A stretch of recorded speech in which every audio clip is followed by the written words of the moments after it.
Korean Air is subjecting its 7 A380s that it had not yet dismantled to Lufthansa Technik in the Philippines for expensive major overhaul, alongside Asian Airlines, which once had 6 A380s.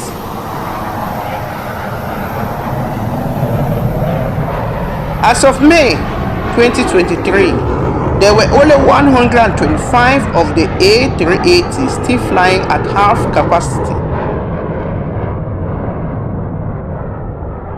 Though some have been dismantled, many are parked in aircraft graveyards. The A380 that many thought was breathing its last breath has rose back from the ashes.